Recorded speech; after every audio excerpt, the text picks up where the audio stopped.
Magandang umaga po sa muli and welcome sa ating channel na Buhay Pinoy sa Abroad. Sa video natin ngayon, isang interesting issue ang pag-uusapan natin. It's about self-employment rate. Okay, magbibigay ako mamaya ng 18 countries kung saan mataas ang self-employment rate. Tiningnan ko na to bago pa ako press ng record button at mukhang wala na naman dito ang Pilipinas. So wag niyo akong tanungin kung bakit wala. Kasi ano to, data ito, this is a global data. This is from OECD data. Tingnan natin, bago ang 18 countries na mataas ang self-employment rate na to. Bigyan ko muna kayo ng konting context. I-reveal ko na sa inyo na isa akong teacher. Siguro alam na yan ng mga subscribers ko. Nagtuturo ako sa early childhood education, kindergarten and first grade. Depende sa need ang grade level ko. So for right now, this school year, nagtuturo ako ng first grade. Kumbaga, naging tradisyon na sa aming mga early childhood education teachers na magtanong sa mga bata, ano ang gusto mong maging paglaki mo? Parang tayo rin sa Pilipinas, di ba? Alam nyo, dati, traditionally, during my time, growing up as a child, ang naririnig ko sa mga kaklase ko, gusto kong maging doktor, gusto kong maging nurse, gusto kong maging lawyer, maging judge, engineer, and so on and so forth. Pero walang nagsabi na gusto kong maging karpentero, gusto kong maging magsasaka, makianis sa kapitbahay. Diba? Usually, ang mga pangarap natin, yung mataas talagang pangarap. Which is tama naman. Sabi nga niyan, mangangarap ka rin lang, try to reach for the stars. Kasi kung mahulog ka man, baka mahulog ka sa buwan. O kaya sa isa pang star. Ayun. Pero ngayon, iba na. Ang gusto kong i-point out sa inyo is, sa isa sa mga sessions ko with the children, with the first graders, nagtanong ako sa kanila, ano ang gusto mong maging paglaki mo? So, siyempre, interesado silang sumagot. Pero dito kayo masasya. May mga bata na, ang nila ngayon, ang pangarap, hindi na maging white-collar worker, maging engineer, maging judge, maging kung ano. Ang iba, gusto na, I want to be a tow truck driver. Bakit tow truck driver? Kasi po mataas ang sweldo ng tow truck driver dito sa Amerika. I want to be a commercial truck driver. Mataas din ang sweldo niyan. Siguro nasa 70,000+ annual plus other perks ang nakukuha ng mga commercial truck drivers. Mataas sila. They're the pillars of American economy. Sila ang nagdadala ng mga pangsustento sa atin from one state to the other. Ito pa ang mas shocking. I want to be a vlogger. I want to be a YouTuber. So kung titingnan mo mabuti, hindi na ito yung klase ng mga trabaho na nagre-require ng college education. Diba? Hindi na ito yung klase ng trabaho na nag-require ng degree. Ito yung madaling pagkakitaan, mabilis na pagkakitaan. Kung meron kang initiative, meron kang guts na humarap sa camera. It took me years, more than 50 years to really face the camera just like this. Puno-puno ako ng kahihiyan sa buhay ko. Okay, very introvert. Nagagawa ko to ngayon dahil wala akong kausap. Pero kung may ibang tao sa bahay, hindi ko to gagawin. Alright. So anyway, yan ang mga makabagong trend ngayon. And it leads us to understanding self-employment. Tingnan niyo ang mga YouTuber ngayon, mga social influencers, mga content creators. Ngayon na lang lumabas yung mga phrases na yun, yung mga keywords na yun. Dati, parang wala kang silbi sa mundo kung hindi ka nagtapos ng pag-aaral, di ba? Graduate ka nga ng bachelor's degree, yung mga kakompetensya mo sa trabaho, may master's degree. Kulelat ka pa rin, di ba? So, pero more and more people are venturing in self-employment. And kabilang na yung mga mga pag-YouTube, pag-re-reels na yan sa Facebook.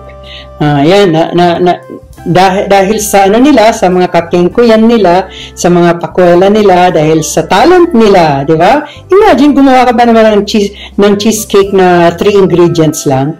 That's amazing.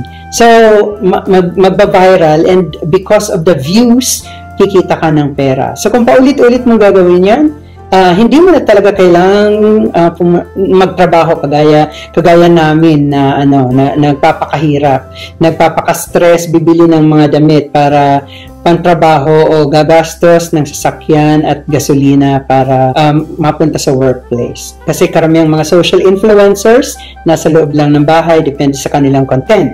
Okay? So, there you go. So, ano ang mga tinatawag sino ang mga taong kabilang dun sa tinatawag na self-employed? So, ang mga self-employed, yung workers na nagwo-work para sa sarili nila. Wala silang boss. Okay? Sila yung members or producers of cooperatives.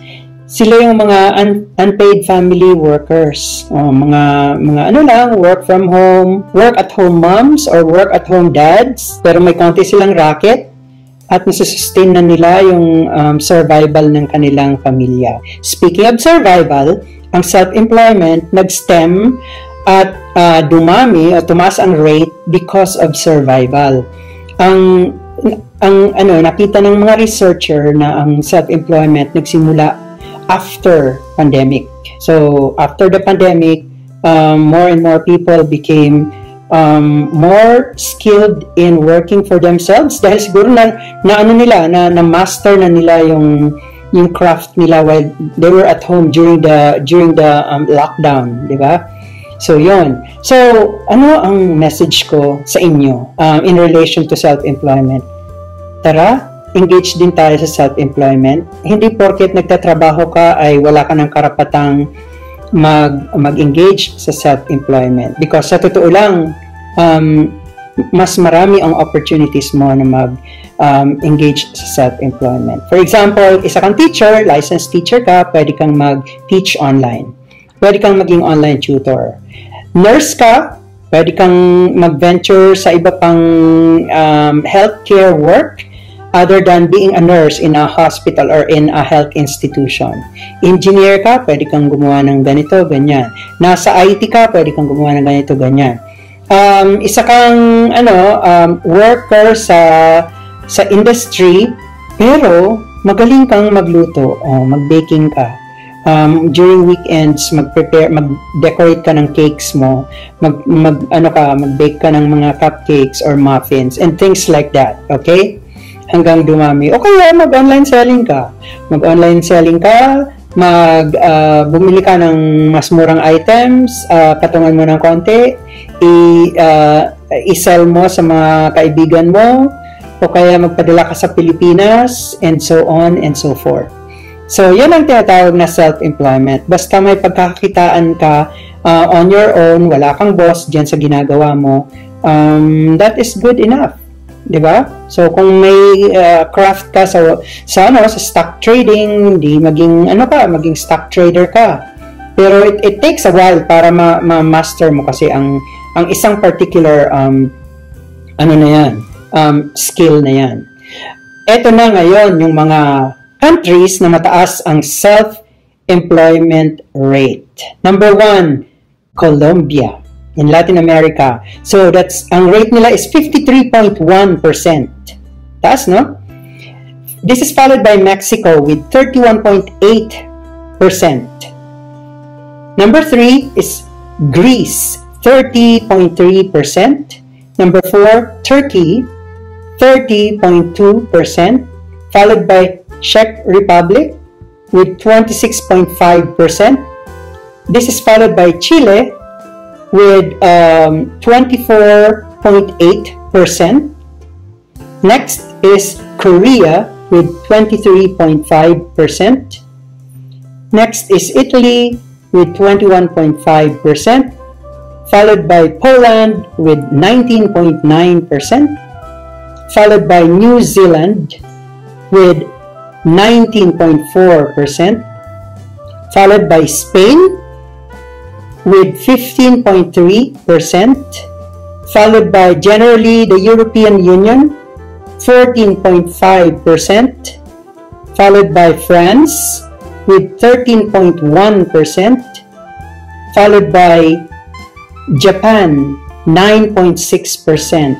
Ang sumunod sa Japan ay ang Germany with 8.7%. And then, sinusundan ito ng Canada with 7.2%. USA is 6.6%.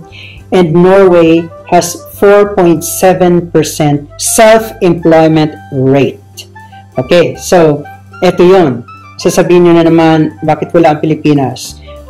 Siguro nasa baba tayo, pero more and more Filipinos are now becoming aware of self-employment. Marami nang nag-online selling, marami nang nagluluto-luto at nagdi-deal ng mga kung ano-ano. Kaya lang, sinisira naman ang reputation nila ng mga scammers. So, yun ang kailangan nating iwasan doon.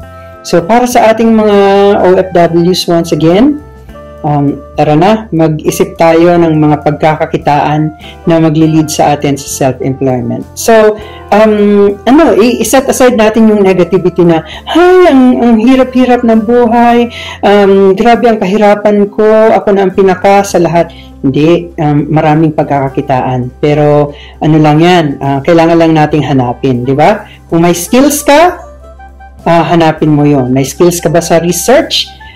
May degree ka ba sa environmental science? Baka sa research ka nabibilang. And so on and so forth. Yung mga ganun. Pag-isipan nating mabuti para magkaroon tayo ng mas rewarding pa na buhay. Mas maraming time para sa pamilya, mas maraming time mag-travel, mas maraming time na mag-shopping. Ayun. So, imbes na malimita tayo sa ating 9 to 5 work. Ayun. So, sana may napulot uli kayong maliit na information dito sa ating episode ngayon tungkol sa self-employment rate sa mundo. Ayun. Maraming salamat po. Tara nang maghanap ng mga bagay-bagay na mag-lead sa self-employment natin. Hanggang sa susunod. Maraming salamat.